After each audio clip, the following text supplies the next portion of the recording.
I'm super excited to be here today and to share with you what is happening on health and technology with health, right? The world is going to change, and we have 4 entrepreneurs, a CTO that has a large experience and is going to share with us what we're going to see as patients during the last 5 years. Before starting, I just want to ask you, can you raise your hand if you are an entrepreneur, please? Okay, we have a few. If you are an investor here, we have some, and doctors, someone working for medicine, well, we have 3. Okay, let's see if you like it. It's going to be super interesting. So I would like to start by introducing you our panelists. We have Michael at the very end. He's the co-founder of Humanity. Humanity works to help everyone to have a healthier, longer life. They do that monitoring multiple biomarkers in our body that are connected to aging and try different solutions to move those biomarkers in the right direction. We have Dr. Ziv Perelman, co-founder and CEO of Extros. He improves quality of life by making neurobiologic accessible for everyone. They develop a wireless wearable smart technology that helps to better understand and predict your own body. And he's based in Israel. We have Yersan, the CTO of Impress. Impress story is amazing. In only 3 years, they moved from being just an idea to be the #1 chain of orthodontic clinics in Europe. They operate in 9 countries. They have more than 1,000 employees, and they have more than 50K happy, smiling customers. And we have Michael Geer. He's the co-founder of Humanity. They work. Sorry, Michael, I already introduced you. I have a different order here. Arden. We have Arden Tomison, the founder and CEO of Thalamus, that empowers health and social care professionals with technology that works to improve mental health outcomes.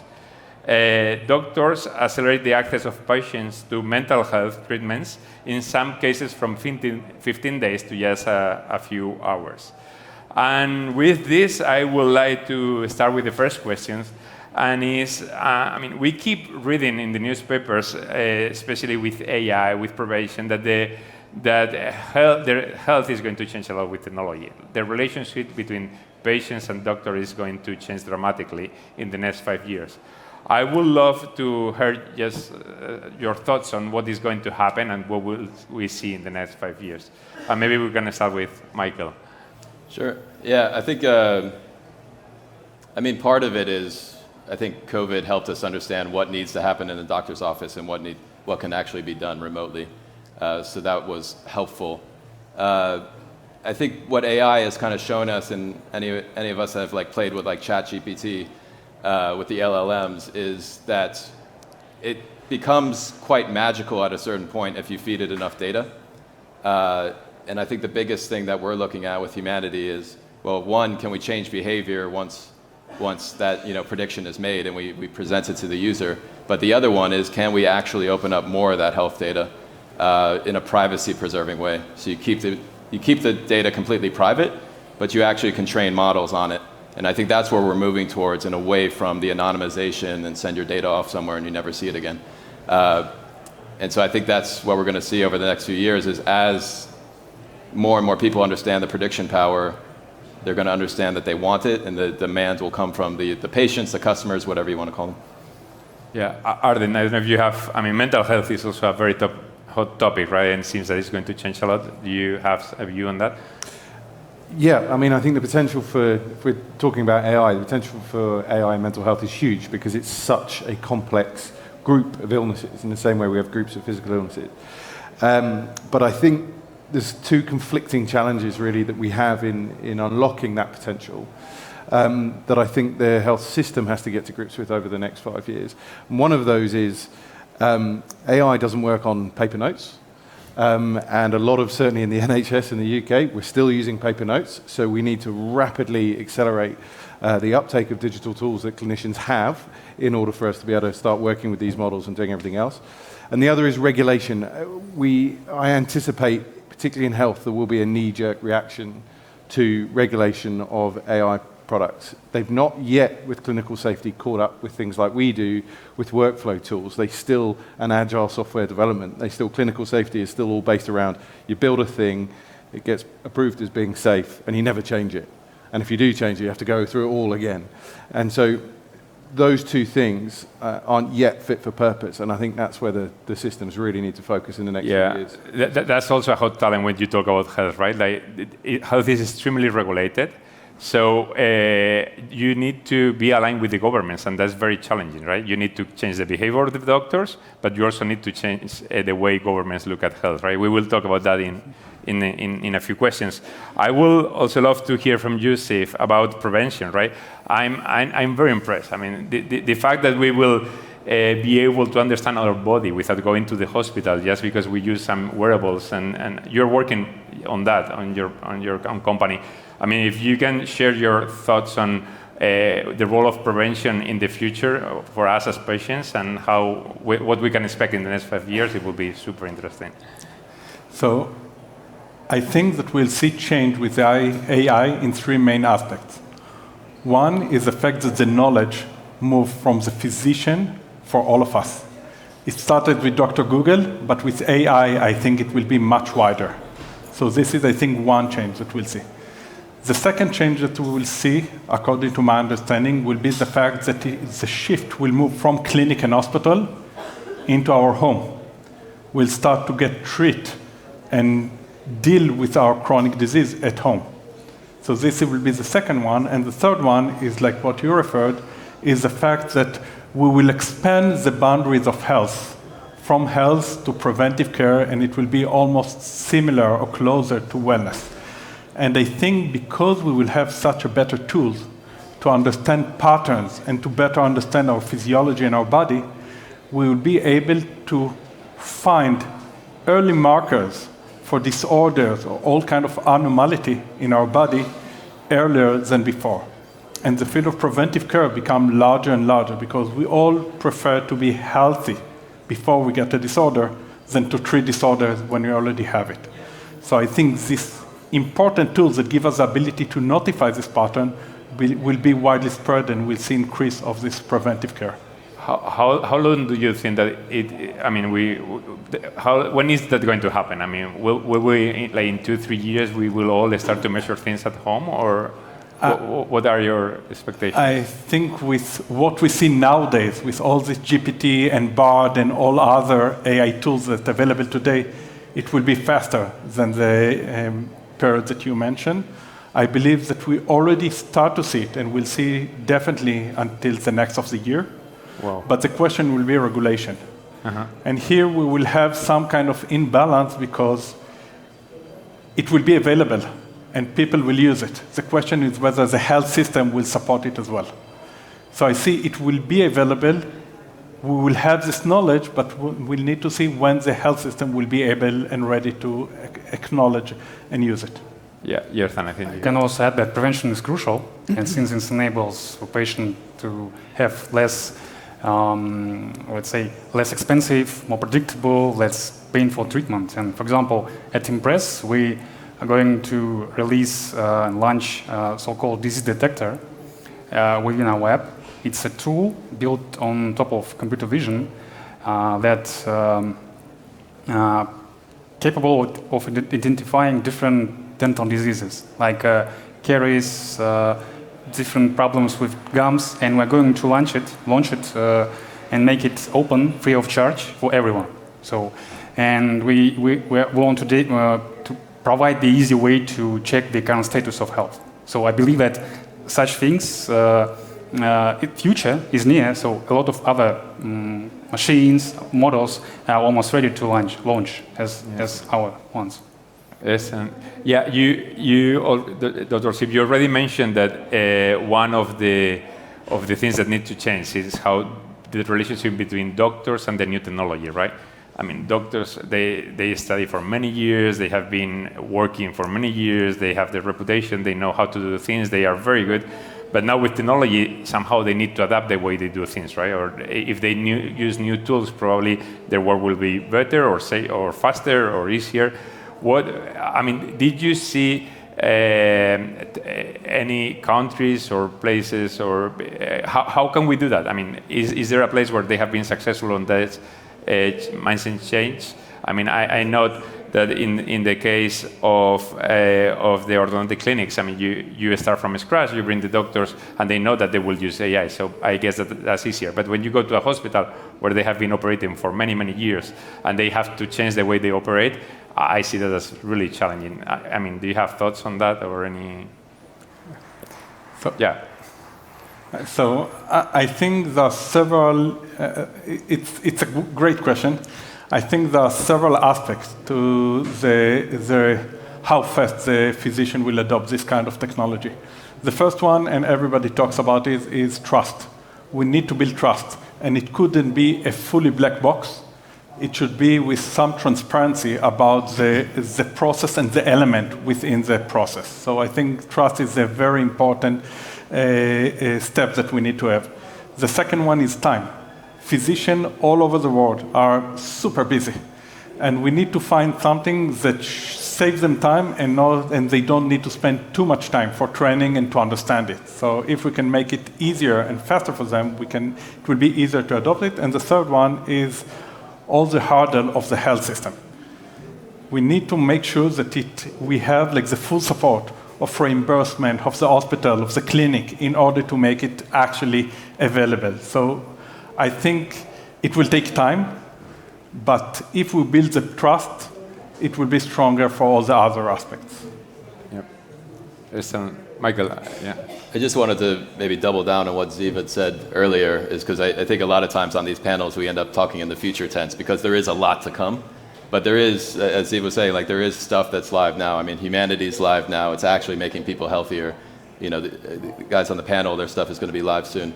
And so I think that's the thing that we might actually start talking in the present tense and saying, okay, what have we accomplished so far? And actually, the answer to the question is how you get more adoption is you kind of put a spotlight on the stuff that's working, so that we have these. You know, everybody knows about AI now because they even know what LLM is. You know, who knew what LLM was before because of ChatGPT? And so it's that having like that seemingly like maybe not that useful, but actually quite popular tool put on top of the power that is AI, that is predictive power on health data. I think that's important for all of us to try, that are in the field, that's try to start doing more and more of. And we're trying to do that with humanity as just like a beacon for, hey, this is what you can do with data. It actually finds out what's going to make you healthier. So. Yeah. A significant change on that is the first level diagnosis, right, and monitoring. It says that AI will be extremely implemented there, right, because you go to a hospital or from home, you get some feedback, probabilities that you have a concrete illness, something's happening to you, and then the doctor with that data and his knowledge, he can help you. I don't know, for example, in your case, Erden, how did you see that? What was your opinion? So I think, particularly in mental health care, you've got to consume a lot of kind of data inputs as a clinician in order to be able to understand what's going on with that person. Like most mental illnesses aren't that well understood. You know, if you break your leg, it's relatively obvious that you've got a broken leg. But if we look into mental illness, that's a much more complex decision-making process. There can be physical factors that influence depression, for example. And so any tools that we can give to the doctors to help them better assess the patient and better understand what's going on, I think they will use. And I think, picking up on that last point, for me, doctors are scientists. Most of them, they want it, they're interested in the science, they want to understand what's going on, and they want tools. I don't think we can turn up, and I think we are guilty of this, I've been guilty of this, turning up and saying, I've got a shiny new thing, it's really going to help you. And often they treat that with a degree of skepticism. If we turn up and say, I'm really interested in your opinion on this thing I'm working on because I think it might be able to do this, that, and the other, you've got buy-in straight away, and they want it. So I think they are very susceptible to it, and I think it's going to help them improve their decision-making, which is what they want to do. They want their patient to get better. So I think that would be the way around that I would approach. Excellent. Josan, I mean, you already use AI in your company in Impress with 50,000 people. So, I mean, I'm sure you went to a level of excellence, right? Can you share with the audience some examples of how you use AI at Impress? We use it actually for three main things. It's treatment planning, treatment monitoring, and also different disease detection. So fortunately nowadays, AI, back in the day, AI was kind of purely science, let's say. But now it's different. So it's plenty of frameworks, plenty of libraries, and that's helped to build more products.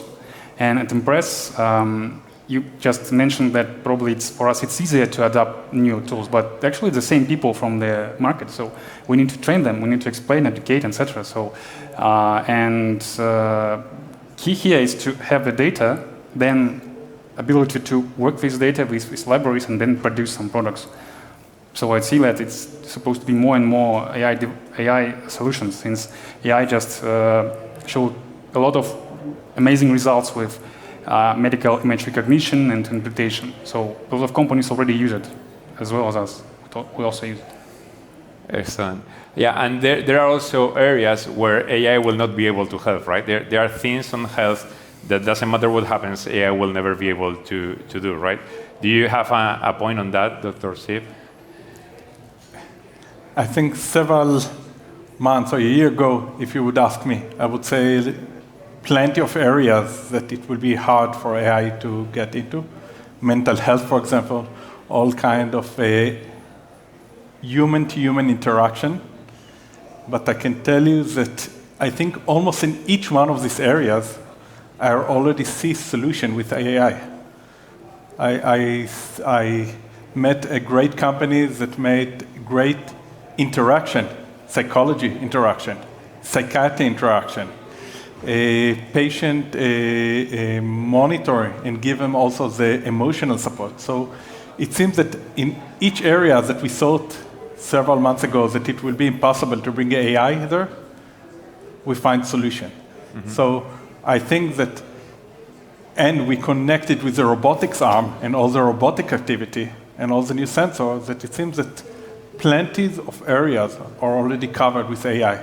So for me, it's hard today to say a specific field that I feel that there is no way that AI will play a role. Super interesting. I mean, really, things are really going to change. So there is a conclusion here, is that with the help of technology, with the help of AI, governments, they will have more accurate data on the health story of their population, right? With data, you can take decisions, smarter decisions, right? Because you know what is going to happen. You can understand you can track things, right? And you can know if the things that you are doing are in the right or the wrong direction. So we will expect that with this more data, governments will take different decisions, right? And they will use it in a different way. Do you have any thoughts on this? Any experience from Michael, for example? I mean, I can say, and I think it was touched on earlier, like one of the bipartisan things that a bunch of kind of politicians that focus on health in the US are quite proud of is that they actually pushed forward to digitize a ton of stuff a few years back.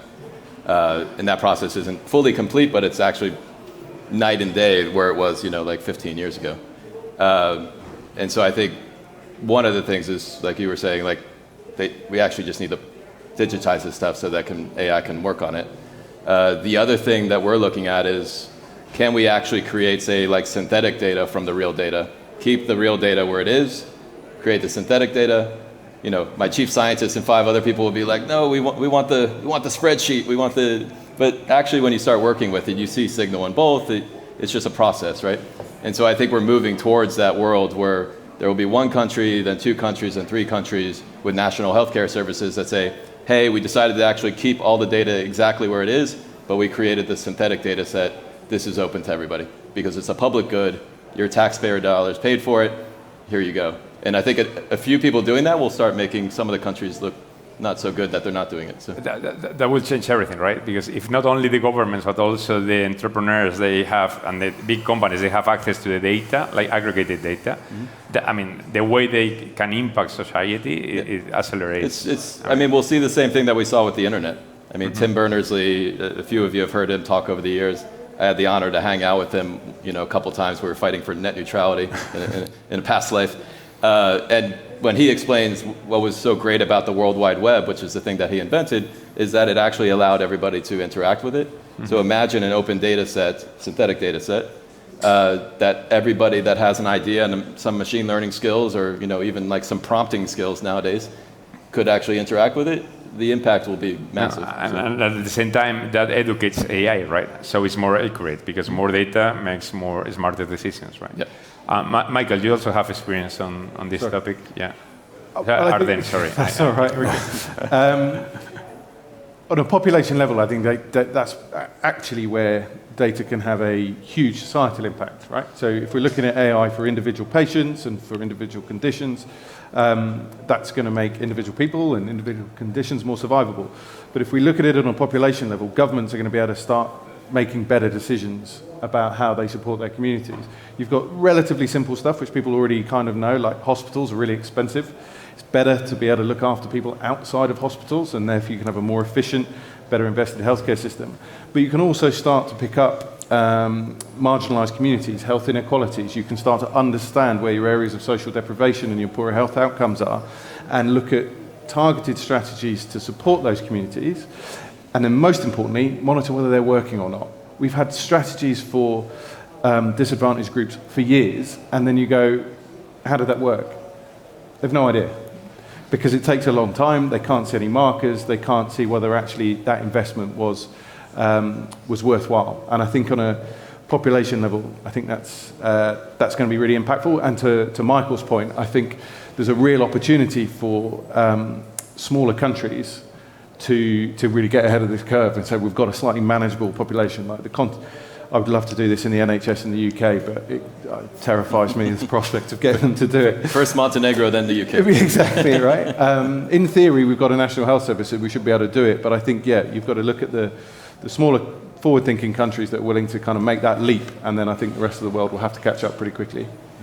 Yeah, it seems that most of the technology related with health is made on the US, right? Or at some point, companies that start in Europe, in Israel, in UK, they tend to move to the US. In this scenario, can you explain why and what can the governments of other countries that are not the US, how can they react? How can we create more value?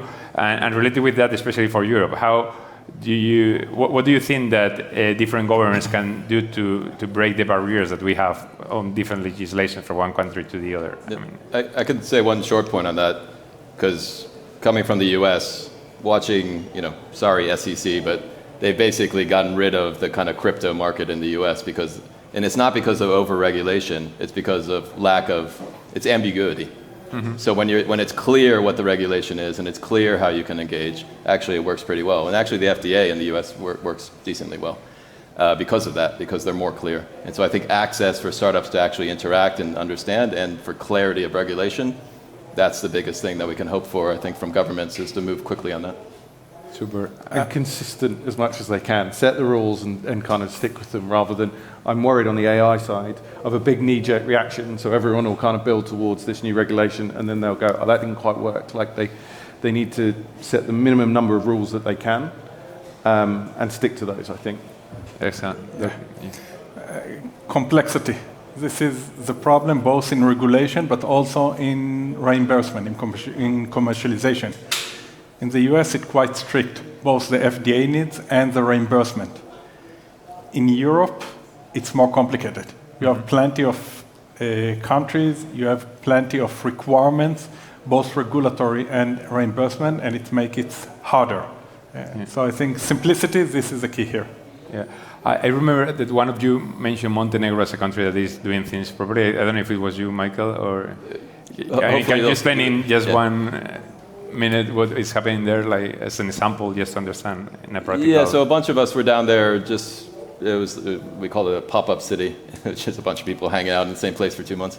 But they gave us quite a lot of access for conversation with the different ministers, with the president, with the future prime minister. I might be predicting an election. So it was definitely a dialogue. Let's see where it leads to. But the fact that we were able to have that dialogue and that we were able to hear both, it was kind of the same thing. If you guys saw the contract for the web, it's like, hey, let's not meet each other in court. Let's actually sit down together beforehand and be like, because in general, we all want the same thing. We want ourselves and our families to be healthier.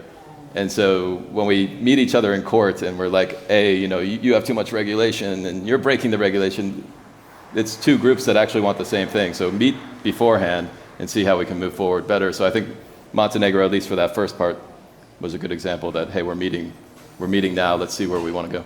Excellent. So we are running out of time, so thank you very, very much for sharing your knowledge, your experience. I mean, it's really interesting. I mean, I'm really looking forward to see what happens in the next 1 year, probably, on health, 1 to 2 years. And please give a big applause to our panelists today. Thank you.